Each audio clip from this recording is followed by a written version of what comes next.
All right, so it's time for another midterm. And I've posted, just like last time, a paper practice exam from last year, which has a lot of interesting practice questions in it. It's designed to be the same length as the exam we will all be writing on November 13th.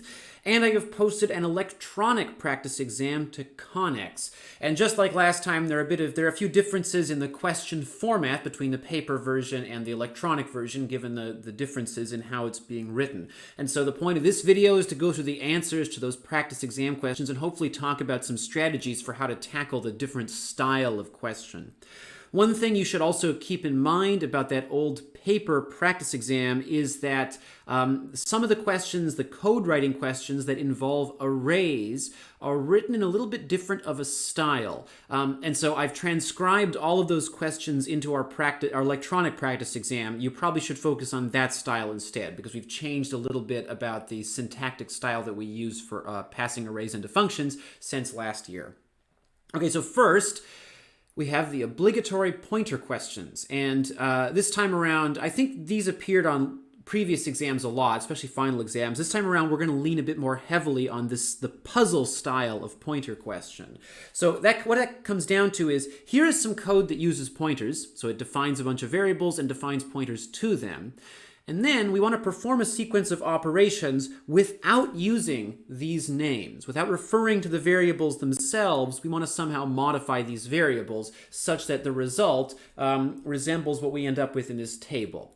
The reason why I think this is a good style of question to focus on is, of course, it's a contrived exercise. Why would you bother making pointers to two things if you just have them in your scope? If you could just use C1 and C2. It's true, okay, fair enough. Exam questions are like that sometimes. The reason I think this is a good style of question to use is that, yes, it's contrived, but it allows us to do in a relatively short amount of code and time would otherwise require maybe a pretty nasty code tracing question. So if you take a look at previous exams and some of the examples we've done in lectures, which in many cases come from old exams, the alternative is one of those long tracing questions that has a whole ton of function calls where we're throwing around pointers and two-star pointers and things. This is, I think, a little bit more humane.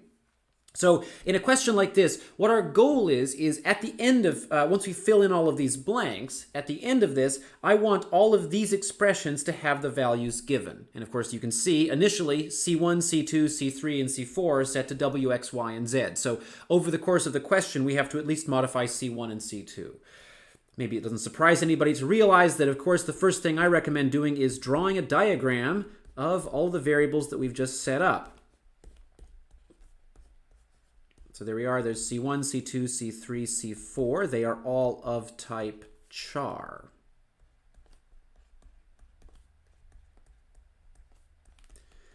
And then we write in our pointers. In this example, there are two pointer variables. They are called P1, that's a weird looking P, P1 and P2. And they are, of course, both of type char star. And one of the reasons that all semester we have been writing types on our diagram the way we have is because of how helpful that is when we begin working with pointers. When we want to do that dimensional analysis where we keep track of whether a particular assignment using pointers is valid. Okay, so P1 contains an arrow pointing at C1 and P2 contains an arrow pointing at C2. So here's our initial diagram. We'll draw Z properly. That's a bit more angular of a Z. So what I maybe want to observe first is, before I start, what are the values of each of these expressions in this table? So this is supposed to be the value after. So after I've filled in all of those blanks, if I evaluate each of those expressions, that's what I expect to get. Before, the value of C1 is W, the value of C2 is X, the value of C3 is Y, and the value of C4 is Z. Star P1, start at P1, follow an arrow, I get W. Star P2, start at P2, follow an arrow, I get X. The reason I think it's useful to illustrate that is we can now observe which things change and which things don't.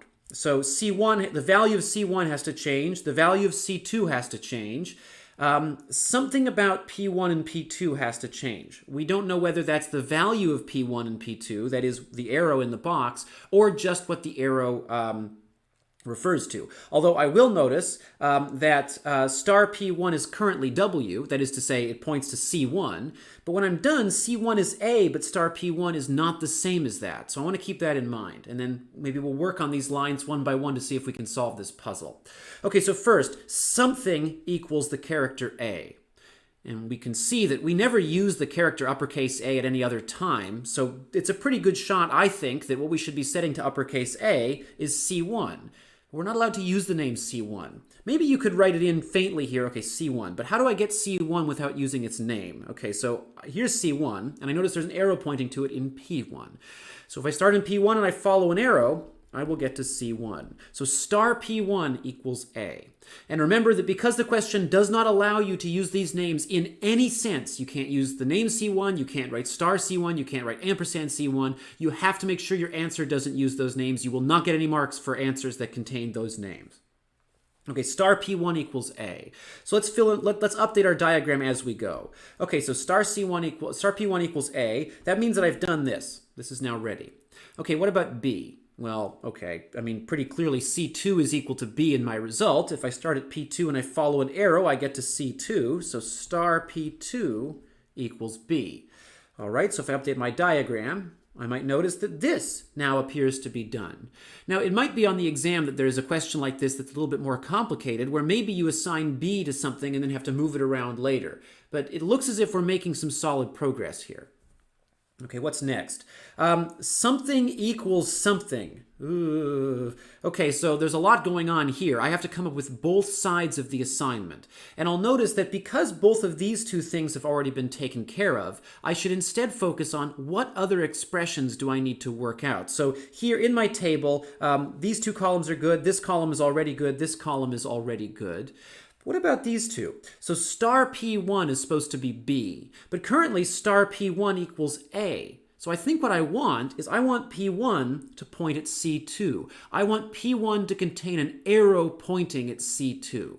And I notice that P2 contains that exact thing. P2 contains an arrow pointing at C2. So maybe what I should do is I should change P1 to contain the current value of P2. So I take the arrow that's stored in the box called P2 and I store that in P1. And if I look at my result now, so if I take a look at this, it looks as if star P1 now equals B. If I start at P1, I follow an arrow, I get the letter B. So we're good. All right, so that was pretty dicey, having to come up with both sides of that assignment statement. But if we look back when we're done, it turns out there's really nothing else that could go there. I only am allowed to use the names P1 and P2, and because what I need to do is modify what the arrow points to, because I need C1 to still be A, that really is the only option at that point. And then finally, something equals ampersand C4. Okay, so what do I do here? Well, my last remaining thing to correct is this. Star P2 is supposed to be Z. And I notice the only thing on my diagram that's equal to Z is this. It's C4. So what I want, I think, is for P2 to contain an arrow pointing at Z. And indeed, or an arrow pointing at C4. And indeed, an arrow pointing at C4 is available here. I just have to come up with something to assign it to. So I think I'm going to assign that to P2. All right, so I'll modify this to contain an arrow pointing at C4. And when I'm done, I can check my work, especially if I have a diagram. So I just notice that C1 is A, that's good. C2 is B, that's good. C3 is Y. C4 is Z, looking good. Star P1, start at P1, follow an arrow, that's B. Star P2, start at P2, follow an arrow, that's Z. And so this is my answer. Okay, another one of those. I've pre-drawn the diagram because I've noticed that there's a bit of dead air in these videos where I draw out the diagram for these long questions. So you can use your imagination. You can rewind a bit to watch me redraw the diagram for question 1, I guess.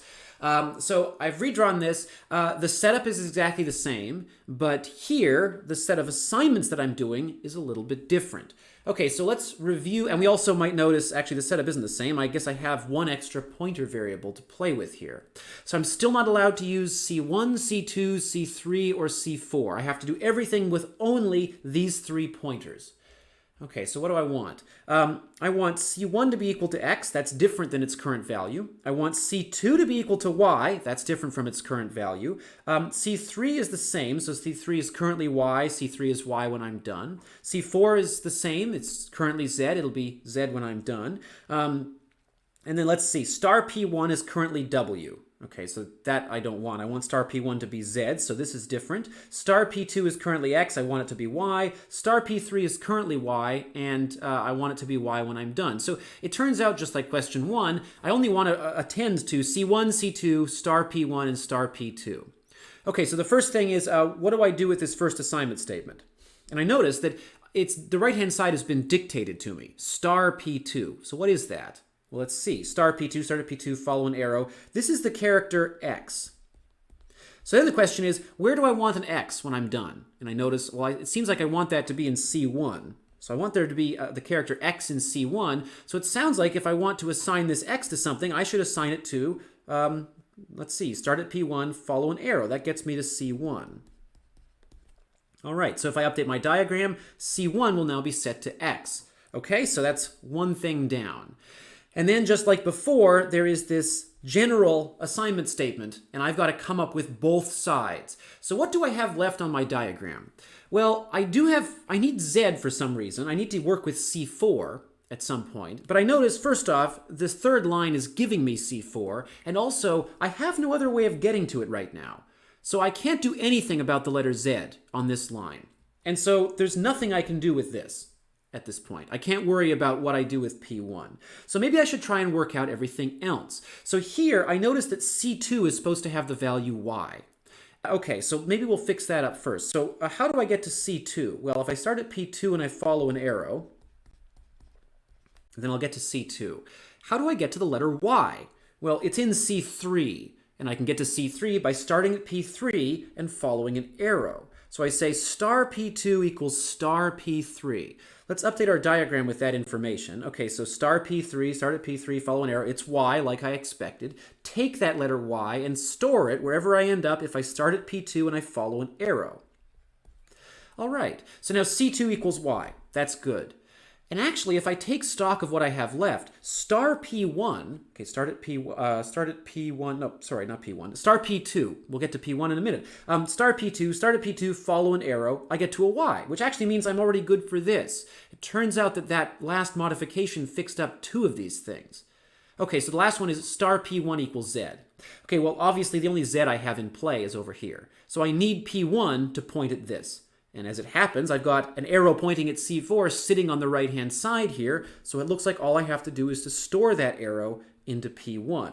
So I update my diagram. I guess we have to take the long way here. There we go. All right, let's review what we have. So if I look at C1, it's X, that's good. If I look at C2, it's Y, that's good. C3 and C4 are still good. Star P1, start at P1, follow an arrow. That gets me to Z, that's looking good. Star P2, that gets me to Y. Star P3, that also gets me to Y. So I have the right answer. Okay, so then there's this one. And I feel like on average, the three that I'm going through here, the last two and this one, are on average a bit higher difficulty than the ones you're going to see on the actual midterm. You will see ones on the midterm that are of this difficulty, but probably not a whole bunch of them in a row. It's just important that we practice this puzzle style of question. Okay, so in this version of the question, first, we don't have that scary double-sided assignment to fill in. We just fill in the left-hand side of a bunch of things, fair enough, although any blanks are fair game. But also, in this case, we've got more pointers, and we're not allowed to use anything but the scariest ones. So in this version of the question, I've already drawn out the diagram. So for a review of how to draw diagrams with this level of detail, take a look at some of the previous examples for pointer tracing. But in this case, I've got a layer of characters, so C1 through C4, there they are. I've got pointers to some of those things, that would be P1 through P3. And then I've got pointers to the pointers. I've got my 2-star pointers. And the course would not be complete without torturing you on an exam with questions involving 2-star pointers. So in this version of the question, you are only allowed to use Q, R, and S in the result. You are not allowed to use C1, C2, C3, C4, or any of the Ps. You have to use Q, R, and S for everything. So the first thing I'm going to do is, just like I did in question 1, I'm going to take stock of what I have. So C1's current value, I'm going to write in before. C1's current value is W, C2 is X, C3 is Y, C4 is Z, star P1 is W, star P2 is X, and star P3 is Y. And we might observe that almost everything has to be changed for this to work.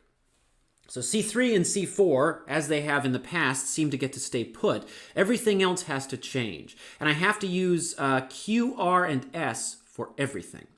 Okay, so the first thing I have to deal with is assigning the character uppercase A to something. And I'll observe that uppercase A only exists in one place on my final table. That's inside of C1. So I need to assign uppercase A to C1. Okay, how do I get to C1? Well, there's C1 up there. And I notice that there's an arrow to C1 in P1.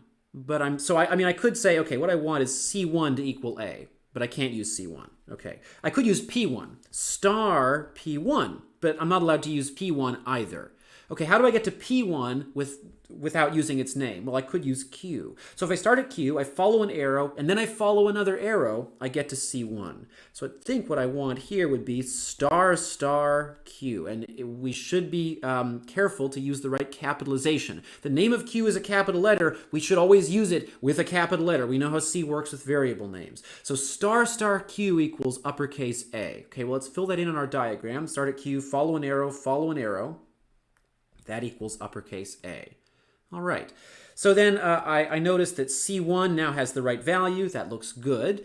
Everything else is still in trouble, though. So P1 isn't supposed to point at something that equals A. Star P1 should eventually equal Y. Okay, so P1 will need to be changed at some point if C1 stays the way it is. Okay, but we've got some more ground to cover first. So star P3 is my right-hand side of the second assignment. So what is star P3 right now? If I start at P3, I follow an arrow, I get uppercase Y. Okay, so what is supposed to equal uppercase Y when I'm done? Well, there are the pointers, that's one thing, but I know that C2 is supposed to equal uppercase Y. My general logic for a question like this is if the type on your right-hand side is a char, only really worry about modifying one of the char variables. Don't necessarily worry about modifying a pointer's value because maybe, well, first, this is not a pointer, so you couldn't fix it directly, but also maybe it will be fixed, as we saw in the previous question, by the assignment we're going to do anyway. So I want to assign uppercase Y to something. Clearly, I want to assign it to C2. That's what needs to end up with the value Y. So I want to take care of this situation here. How do I get to C2? Just like before, if I start at R, I follow an arrow, and then I follow another arrow, I'm at where I want to be. So here, I'll do star star R equals uppercase Y. So I update that in my diagram, and I take stock. I see whether this has fixed any of my other problems. So first off, C2 now equals Y. That's looking good. And what else? Okay, star P1, well, that's still A. Okay, that's not fixed yet. Star P2 now equals Y. So actually, I fixed one of my pointer issues as well. And let's see, star P3 is supposed to equal Z, but it still equals Y, so I still need to fix that. Okay, so what else can I do here? Okay, so now I need to assign the value of P2 to something. So what is the value of P2? P2 is an arrow pointing at C2. So I may write that in. So where would I benefit from having an arrow pointing at C2? And here's somewhere where I do want to look at the pointer part of my diagram. So I want, this one's taken care of, and these are taken care of.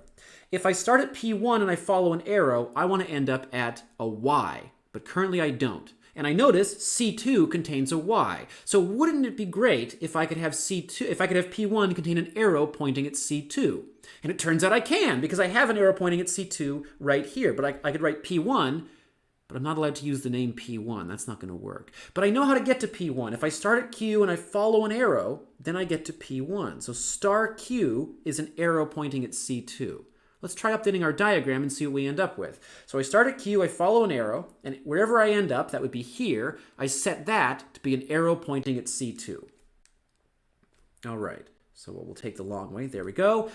And then we'll take stock of our table at the bottom again. Okay, so C1 and C2 are still looking good. If I start at P1 and follow an arrow, I now get to the letter Y. So this looks good too. So I have one thing left, just like before, and it always seems to involve C4 in these examples. So star P3, if I start at P3 and I follow an arrow, I'm supposed to get to the letter Z. Okay, but I only have one way of getting there, which is at this point, I'm not changing any more characters. I need to make P3 point somewhere else. So where can it point? Well, just like before, it's at C4. I want P3 to point at C4. But I can't just write this, because I'm not allowed to use the name P3. I have to only use the names Q, R, and S. So how can I get to this box without using the name P3? Well, I could start at S and follow one arrow. So I'll do that. Okay, start at S, follow an arrow, and set wherever you end up to be an arrow pointing at C4. So we'll try that. Start at S, follow an arrow, set the contents of this box to be an arrow pointing at C4. And then, why don't we actually take stock of everything? I don't know what that did. Okay, so I deleted the little crossbar for the cube, but none of the stuff I wanted to delete went away. We'll just try erasing by hand. Maybe I'll remember to edit this out later. Okay, so let's now go through, now that we have everything filled in, let's go through every column of the table and make sure everything looks good. So, what's the value of C1? It is A. That looks good. What's the value of C2? It is Y. C3 is Y. C4 is Z. That looks good. Star P1. If I start at P1 and I follow an arrow, I get to a Y. If I start at P2 and I follow an arrow, I get to a Y. And if I start at P3 and I follow an arrow, I get to a Z. So that's the right answer. It was daunting.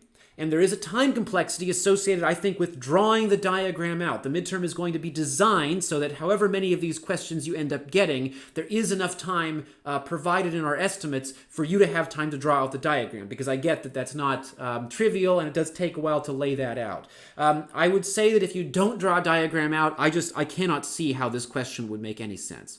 I have no idea how I would do this question without a diagram. Maybe I'd get one line, but it wouldn't be, the prognosis wouldn't be good.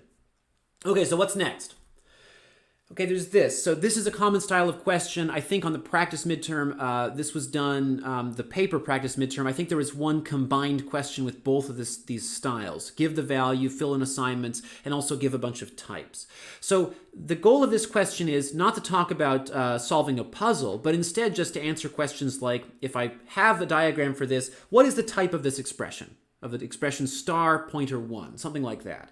So of course, to answer that question, I still need a diagram in my mind. So I've drawn part of it because of how painful it might be to watch me draw it. I have two characters, char values A and B, there they are. I've got a string, and it contains the characters CSC space 111, and then of course there is the obligatory null terminator. I have created a pointer variable ptr1, and I will fill that in now. So ptr1 equals this. We know already that the name of an array behaves exactly like a pointer to its first element. So the value of ptr1 is the value of this variable, which is this arrow. All right.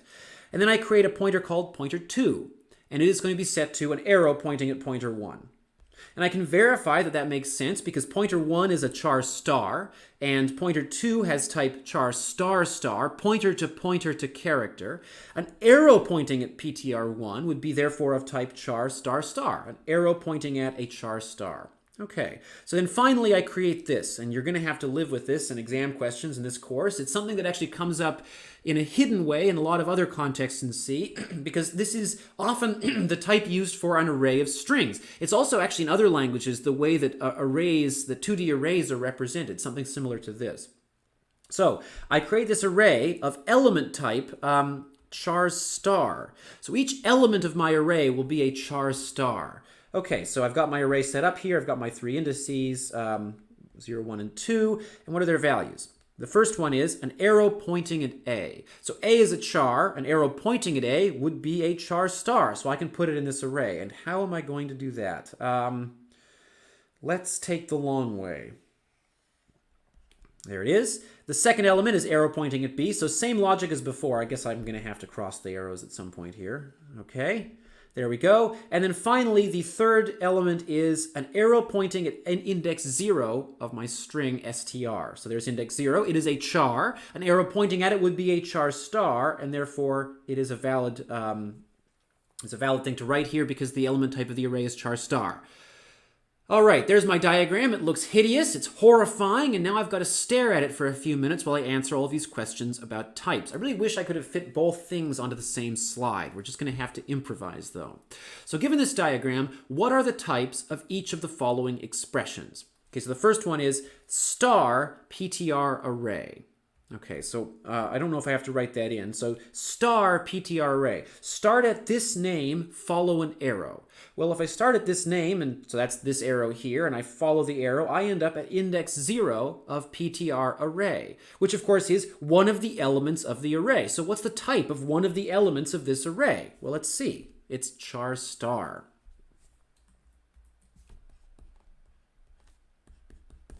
All right, star star PTR1. So start at this variable, and then follow an arrow, and then follow an arrow. Now, I guess I forgot to point this out at the beginning. In the event we have a problem, we're always allowed to write error if it turns out the thing that I'm writing is something nonsensical. Why would you bring that up right now, Bill? Okay, so start at PTR1, follow an arrow, follow an arrow. Okay, there's no arrow here. I can't do that. I can't put 2 stars on PTR1. PTR1 is a pointer with only 1 star in its type. If I try and follow an arrow, that'll work, but I can't follow 2 arrows. So this is an error. So I can't do this. And you should expect on a question like this that some of the expressions that we give could just be invalid. And so you have to be able to identify that. A diagram really helps with that. Star PTR1. Start at PTR1, follow 1 arrow. Okay, so I start at PTR1, I follow 1 arrow. I end up at element 0 of this string. Well, each element of the string is a char, which means the element that I end up with has type char. All right. Star of PTR array index 0. Okay, so I go to PTR array index 0, and then I follow an arrow from there. Okay, so PTR array, there's index 0 of my pointer array. I follow an arrow, and that takes me all the way over to here, where I end up has type char. Star str. Okay, so I start at the variable str, and I follow 1 arrow. So here I am at str, and I follow an arrow. I end up at index 0 of the string, which, just like before, is a char. Star of str sub 2. So I go to index 2 of my string, and then I try to follow an arrow. Well, we might know already that's probably not going to work. So here's my string. I go to index 2. There it is. There's the letter C. Can't follow an arrow from there. This is not a pointer, an array of pointers. It's an array of chars. So this is an error. I am not allowed to attempt to dereference, to use the star operator, on a type that isn't a pointer. Okay, ampersand PTR2. So if I create an arrow pointing at PTR2, what is its type? Well, let's see. PTR2 is a char star star, a pointer to, a character. So a char star star, if I make an arrow pointing at this, then that's going to be a pointer to, a character, or a char star star star. In general, when you use the ampersand on a variable, the type of what comes out is the type of that variable plus 1 star. So here I've got the elusive 3-star pointer, and we'll just have to cross our fingers that we don't have to see any more of those today if we can avoid it. Okay, arrow pointing at PTR array sub 0. So I go to PTR array sub 0 and I make an arrow pointing at it. What will be the type? Okay, well there is PTR array sub 0, and I want to make an arrow pointing at it. So what's the type of this thing here? Well, it's an element of this array, and that means its element type is char star. If I make an arrow pointing at a char star, what I will end up with is a char star star.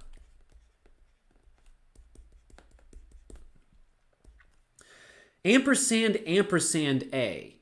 So this is actually, on its face, invalid. This does not make any sense. The ampersand operator that we're used to, the address of operator, does not work this way. The only thing you are allowed to put on the... Oh, that's weird. The only thing that you're allowed to put on the right-hand side of an ampersand is an actual location on your diagram. You're not allowed to write arrow pointing at the number 10. That doesn't make any sense. You can only put, in this position here, the name of something that actually appears on your diagram. So if I write ampersand ampersand A, that's equivalent to this. Make an arrow pointing at A, and don't do anything with it except make an arrow pointing at this imaginary arrow you just created. That's wrong. Can't do it, and so this is an error. I don't actually even have to look at my diagram to know that. There is nothing that no variable I could have called A where this would be valid. What is the type of PTR1? The value PTR1. Well, let's go take a look. Inside of PTR1, I see this arrow. The type of PTR1 is char star. So that's my answer. And then finally, PTR1 index 0, index 0. So a note, we should know that indexing is equivalent. This is the same as writing star PTR1. It's ugly. PTR1, there we go. Writing ptr1 index 0 is the same as writing star of ptr1 all plus 0, which is, in turn, because of the way 0 works, exactly the same as just writing star ptr1. It is completely valid to use the indexing operator, the subscript operator, on a pointer. That's valid. The question is this valid? Okay, so I know that ptr1 sub 0 is just the same as star ptr1. It actually turns out that ptr1 sub 0 is the same as writing star star ptr1. And we know from earlier that that's not allowed. We just can't do it. And so this is an error. And if you went and checked your diagram, you'd also see why. So if I start at ptr1 and I follow an arrow, I get here. I can't then follow another arrow from this. I can't index this any further. So this is an error. This is nasty. There might be, you should expect 1 or 2 sub-questions that do something like this on the exam, but there has to be at least one really nasty question. Of all the ones on this list, this one is really nasty. Okay, so that pretty much concludes our, the midterm coverage we have to have of pointers in and of themselves. We should know that in our code tracing and code writing questions, there will be lots of pointers that we deal with, because when we deal with arrays, and of course strings are arrays, when we deal with arrays and strings, we're going to deal with pointers implicitly. And we have one question we have to talk about pointer arithmetic, but this does conclude what we have to deal with on a midterm about working with pointers just as pointers. And so that takes us, of course, to code tracing. And just like on midterm 1, on our midterm 1, the style of code tracing questions is a bit different than they would be on a paper exam, because it's no longer sensible to ask a question like run the code by hand and give the output, because that would make the question trivial if you just ran the code using a compiler. And so instead, like on midterm 1, the questions are all framed in terms of trace through until some criteria is met. And in this case, we'll notice that there's this array, and surprisingly, the question turns out to be array tracing. There's this array called A in main, and the criteria to stop, the question is to trace through by hand, stop immediately as soon as the value at index 1 of this array gets changed. And the reason why I'm emphasizing that so much is that keep in mind that because of the way we now have pointers and the way that arrays get passed into functions, the modification that we're thinking of, the modification to index 1 of this array, that could actually happen somewhere other than main. It doesn't matter where it happens, we stop immediately as soon as the value at index 1 of that array gets modified. Also keep in mind that there could be a variable called a in some other function too. The question is only talking about the variable a in main. Okay, so I'm going to cheat a bit. I've pre-drawn my diagram box for the array itself. I'm going to draw a nice scoping box for that array, for that function main around it. And then there is the symbol for the array A. It is an array of type int. And then its first element is here. Let's fill it in with its initial values. And so I want to stop as soon as the value at index 1 gets modified. So I'm going to highlight this to make sure I don't miss it, because as soon as this gets changed, the question is over. I make the change, but then I stop. And at the end, I want to give the contents of the array at the point that I stopped. Okay, so I've set up my array and I'm ready to begin tracing. I've actually already done line number 9, and so I go on to line 11. So I make myself a scoping box. What you will notice in this example is I take a few liberties with my scoping diagram. I'm still going to make sure I have a separate scoping box for f, because that's a big deal. When I get into the loop, I'll notice that there's no variable declarations or function calls inside of this for loop. And so I will not be too religious about making sure I have the right nested scoping box for that. It's not as big of a deal. But of course, I mean, you're always welcome to cut corners, but of course, if you do so at your own risk. So before that, let's call f. So f has a variable called n, which is an int, and in this version, it's being passed the value 2. Notice that that means that I'm not actually going to represent to f that the array is as big as it really is. I'm going to tell f, here's an array of size 2, but I'm allowed to do that. I'm allowed to give f an array that's a size that's a bit smaller than the real size of the array. And then I pass f this variable a. As we know, we can pretend as if we're passing it a real array.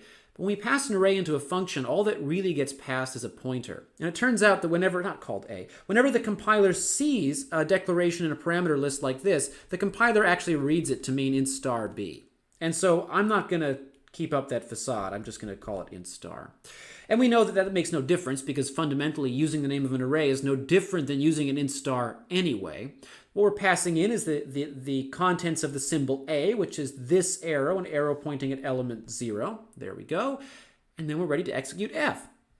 So the first thing inside of f is this for loop. There's the scoping box for it. All right, and I'm not going to bother fully erasing the scoping box between iterations because obviously in this case I know that there's no chance of scoping shenanigans because all I'm doing is an assignment statement.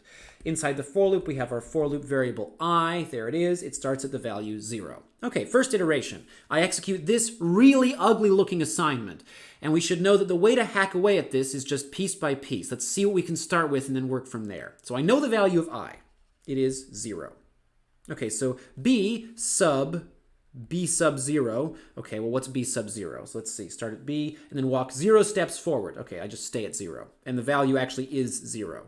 Okay, so now I say, okay, b sub that equals 0. So b sub 0 gets set to 0. Well, fine. It already is 0, so I guess that makes my job easier. Okay, that's the end of that iteration of the loop. Wasn't very satisfying. We now update I to have the value 1. Okay, so then I equals 1. Okay, what's the value of b sub 1? Start at b, walk 1 step forward, I get the number 5. Okay, so set b sub 5 to be 1. Notice that although I looked at b sub at the element I care about, I didn't change it, so I have to keep going. Okay, so b sub 5 equals 1. Start at b, walk 1, 2, 3, 4, 5 steps, set that to 1. And then at the next step, I is going to be set to 2, but I notice that n here is equal to 2, so when I'm asking is I less than 2, the answer is now no. And that means that the loop is over. Okay, so I get rid of my scoping box for the loop, it's now over, and I observe that because f returns void and this is the end of the function, there's nothing left to do. The function is now over, I'm ready to go back to main, so we'll just clean everything up and prepare ourselves for the next call to f. I am going to erase these variables, but I know as much as you might that, of course, I'm about to call f again, so I will leave the empty scoping box for f. I honestly wouldn't recommend doing this if you can tell that it's a function call and scoping shenanigans question. This is pretty clearly mostly just about arrays, though. So I get back to main, and immediately I go to line number 12, where I call f again. There we go. There's the value of n. It's an int. It's got the value 6, just like before. There's my array b, and it points to the first element of this array in main. And I cross my fingers and hope that this is going to be, that I'm going to finally modify index 1 this time around. Okay, so there's my for loop, there's my iteration variable I, and I set it to 0. And then we run through this whole thing again. So what's I is equal to 0, there we go, b sub 0, it's still 0. So then set b sub 0 to equal 0 again. Well, fine. Okay. The anticipation builds. I set I to be 1, and then I walk through again, and I say, okay, so what's I is equal to 1, I is equal to 1, so what's b sub 1? Well, that's 5.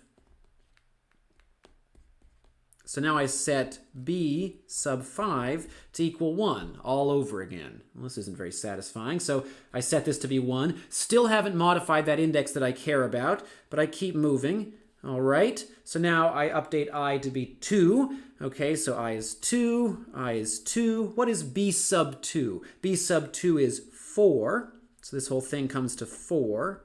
And then I say b at 4 gets set to 2, okay? It's already 2, fair enough. I leave it at 2. I guess we'll set it anyway. I need something here. Okay, so then I keep moving, and I get to I equals 3. And I say, so I is 3, I is 3. Let's see, so b sub 3 is 1. Okay, this is looking good. So this ends up equaling 1. And so I finally set b sub 1 equals 3. Okay, so b, count 1 in the future, I set this thing to 3, and then I stop immediately. I just modified that element that I was watching for, and so I am done. The whole question now just stops, it grinds to a halt, and then I can write in my answer. Now, for this particular question, as you will see, hopefully you've already done the practice exam on conics, but as you will see if you haven't, the answer for this question is just write in the value of each index of b. So in this case, the answer would be 0, 3, 4, 1, 2, 1. And that's it. That's the end of the question. All right, so moving on. Our next tracing question involves strings and the subscript operator. And worth noting, besides the fact that the question involves a string, is the fact that we're passing in a char star and then indexing it. And we'll notice that the things we pass in from main are not necessarily always the beginning of the string. They're pointers to arbitrary locations inside of it. So as before, I'm going to cheat a little bit, and I'm going to pre-draw my array boxes on the diagram for maybe to enforce the most remote possibility of readability. And I create a string called the string. There it is. And it is an array of type char. We insert that. I write in my initial values of each character, November, and the null terminator. The compiler will always provide me a null terminator when I use double quotes to initialize. The prompt in this case is, as soon as index 3 of the string here is modified, we want to stop. So I'm going to color this in so that if I modify it, I know and I can stop immediately. So what else do we have in main? We've got 3 pointers, P, which is a char star, and it points at index 0 of my string, Q, which is a char star and points at index 1, and R, which is also a char star and points at index 3. All right, and then we start calling our function. So our function's called to and for, and it takes a char star and a single character. And we'll notice from the way it gets used inside that loop that it's going to be indexing using the char star, but that's a natural operation. Just like in the previous example, we know that because arrays and pointers are essentially equivalent once you create them, the use of subscript in relation to a pointer shouldn't be that astonishing. So we create this variable s of type char star, and on our first call on line number 15, we are passing in the value of our pointer p as the value of s, and so s ends up containing this.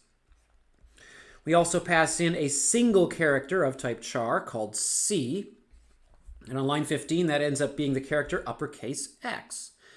And now we're ready to start. So what I'm going to do with this loop, and this is at this point in the course a reasonable thing to do. We have to be careful when we do it. So as I've said before, if it's clear that the question is engaging in funny scoping shenanigans, we should make sure to be orthodox with our diagrams. In this case, it's relatively clear that what's happening inside the loop, there's no extra variables being declared. If I just glance over the loop, it's going to start at I equals 0 and keep going until it hits the null terminator. Now, we notice that the only time anything useful happens is when I equals 2 or 4. We don't just want to skip iteration with I equal 2 or iteration with I equals 4 because we can't be guaranteed that's going to actually happen. Even though the only work that gets done is when I equals 2 and I equals 4, maybe the loop ends early. But I can observe that I don't necessarily have to do the full trace of the loop to get to that point. And so I'm going to do that. I'm going to take a little bit of a shortcut there. So here's my for loop. It's got this variable I. And instead of doing everything line for line, I am going to go a bit faster through the iterations where I know that nothing is happening. So I starts at 0. All right, and then I have to test, does the loop continue? Well, let's go to S, walk ahead by 0 steps. Okay, that leaves me at the N. Is that the null terminator? No. Okay, so I then do nothing because this if statement doesn't run because I isn't equal to 2, and I go around again. Now I is equal to 1. Okay, so I ask the question, is S sub 1, so start at S, walk forward by 1, that's the letter lowercase o. Is that the null terminator? Also no. I is equal to 1, so nothing happens. So I go around again. Now I is equal to 2. Okay, so I ask the question, is S sub I the null terminator? So, okay, follow S, 1, 2. Okay, that's the letter V, not the null terminator. The loop keeps going. Is I equal to 2? Well, yes. So I set S sub I to be C. Okay, so S sub I would again be S sub 2. That's this. I set it to be my character C. There we go. Okay, I go around again. I equals 3. Okay, I equals 3. Index 3 is not the null terminator. I don't change it. I just keep moving because here inside this, I don't work with I equals 3. So I keep going. I equals 4. Okay, I equals 4. 4 is not the null terminator, so the loop does run when I equals 4, and then I get inside this, I set s sub I to be c. So s sub I is s 1, 2, 3, 4, and I set this to be my character c, the character uppercase X. And here's where I am willing to jump to a conclusion, which is that the loop is going to keep running until I gets to the null terminator, but nothing's going to happen. I is never going to be equal to 2 or 4 again. And so I can just quit. I think at this point in the course, it's reasonable to know where that loop is going and write it off. So the loop ends, and then the function ends. Okay, so the loop is over. I am going to, just as in my previous example, I am going to leave the vestiges of this function scope behind because I know I'm going to need them again in a minute. Okay, function ends, and of course I get to line 16 in main, and then I call the function again. So in this case, I have to be a bit careful. I call the function. I obviously still have my variable char star s as the first parameter. What I'm passing in this time is the value of q in main. Here is my value q in main. It's an arrow pointing at index 1 of my string. Okay, but I'm allowed to pass that in, so I pass that in. So now s is offset from the beginning of the actual beginning of the string. The beginning of the string of s is actually this character O, not the beginning of the original array. That's completely valid behavior. And this means it's even more important that I take indexing seriously and that I don't just assume that the index on the diagram equals the index that I use. If I wanted to use an expression like s sub 3 here, I'd be saying follow s and walk ahead by 3 steps. 1, 2, 3. That would be this thing. It's important that I actually count it off, or I might make a mistake. All right, so there's s. What's the value of the character c in this call? So char c. Well, it's in this case uppercase y. All right. And then we're ready to enter our function 2 and 4. So we start again with our loop. We set I to be equal to 0. And then we ask the question, okay, is s sub I equal to the null terminator? Okay, so I follow s and I walk ahead by 0 steps. That is the letter lowercase o, not the null terminator. So the loop does run, but then because I equals 0, nothing happens. Okay, so I equals 1. So I follow s and walk ahead by 1. Now I'm at the uppercase X. Is that the null terminator? No. Okay, so the loop keeps going, but I is not equal to 2 or 4, so I just keep moving. All right, so now I equals 2.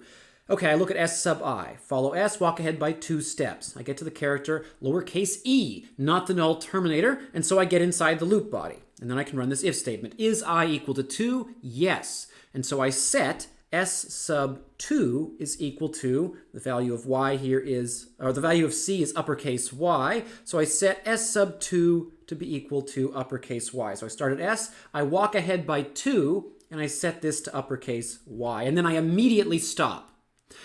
Notice that where I stopped, I was doing an assignment with index 2. So it might not be obvious to us that the assignment that I was doing there is actually going to trigger the end of the question. But this was the element I was monitoring, index 3 of this variable in main, and I modified it. And so the question is now over. I now stop tracing immediately. As you'll notice on Connex, the actual output you're supposed to produce is give the string the value of this variable in main. Give the string contained in this variable when you stop tracing. And so the actual value of the string is NOXYXBER. And if you're asked to give the value of a string, what that means, if I say, give me the value of the string stored in this thing here, you start at the first character and list characters until you hit the null terminator, and you don't include the null terminator in your answer.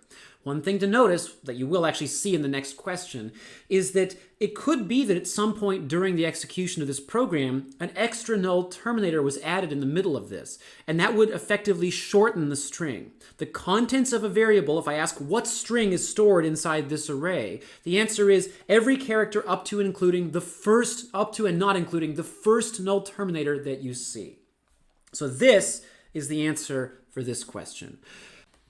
All right, so this is an example that we've actually sort of seen before. It's a slightly modified version of that hideous pointer tracing example that I went through in a lecture a couple of weeks ago. So here there aren't multiple functions, which I guess simplifies things a little bit. It still looks pretty daunting. And unlike a traditional tracing exercise, there is the faint hope that the question will end early enough that we don't have to talk about horrible looking things like that. So just like before, I will cheat and get myself some array boxes. So here is my string. It is a array of type char, and there it is. And it contains the letters raspberry and the null terminator. Okay, and we want to stop as soon as the value of index 3 of this thing is changed. So I'll give that a nice outline. And keep in mind, like we saw in the previous question, that just because it says index 3 doesn't mean that the assignment that we ultimately run to make that change will contain the number 3. Notice that nowhere in this hideous stack of pointer assignments do we end up actually using the number 3 for anything. All right, so we have that. The only other variable we have in main, so I suppose a good reason to space things out a little bit, is this pointer p. And we initialize p to be the value of str. And we know already that from the numerous previous examples that if we use the name str, we are using the name refers to this arrow, so we are just talking about that arrow there. All right, so the ultimate requirement of the question, the answer you have to give when tracing is over, is what is the string stored here? And like I said in the previous question, there's no guarantee that the string stored here will actually have this number of characters by the time we're done. And maybe if we look ahead ominously, we can see, for example, that this might impede that. So we'll just start walking. So line number 7, start at P, follow an arrow, and set the result to the letter A. So start at P, follow an arrow, and set wherever I end up to be capital A. All right, looking good so far. Next line, P++. So this is modifying the value of P, not the thing that P is currently pointing to. It's changing what P points to. So P++ says add 1 to the arrow and store the result back into P. So P now contains an arrow pointing at the next index along. All right. Line number 9, star P equals uppercase B. Okay, so same deal as line 7. Start at P, follow an arrow. Wherever I end up, set that to uppercase B. Okay, that's line number 9. Line number 10. Okay, just out of nowhere, string sub 5 equals null terminator. Okay, so I follow this, 1, 2, 3, 4, 5, and then I set this thing to be the null terminator. So just to clarify, if I were to ask you right now, what is the string stored in this variable? The answer would be this. And that's it. All of these characters are irrelevant. They're junk, because as soon as we hit the null terminator, the string is over. We're not done yet. We haven't yet modified this position. Okay, so we're now at line number 11. Ooh, okay, I'm going to write this out. So we've got star, and then if we use our precedence table, we can observe that the plus happens first. That equals the character uppercase C. So what I want to do is first increment the value of P, store it back into P, and then send back the new value of P. Okay, so P now points to this position, and the new value of P is an arrow pointing at string sub 2. Okay, so the operation that I'm doing now resolves to this. So make an arrow pointing at str sub 2. Okay, and then immediately follow that arrow, so I'm just back in index 2 of str, and set that to the character uppercase C. All right, so that's that taken care of. And we've already suffered through basically the same example once, and so we know that a line like this is a bit of a tough one. It's a bit of a journey. Okay, next one, line 12. Star P all plus plus. So here, by using brackets, I'm forcing the operation, the plus plus operation, to not apply to the value of P, but the value of star P. So first, start at P and follow an arrow. And that takes me to this position here. Now wherever you ended up, increment that. So apply the plus plus operator to wherever you ended up when you followed the arrow, which in this case was string sub 2. So what I'm actually doing is saying string sub 2 all plus plus. So this now becomes the letter D. But we're still not modifying index 3. All right, so now we're at line 13, and we've got another one of these strange star and plus plus mixtures. So we'll write that out again. So the brackets again, the implicit brackets put the plus plus operator first because it has higher precedence. this equals the character uppercase D. Okay, so we're going to add 1 to P, store it back into P, and send back the new value of P. So we add 1 to P and store it back. We get this.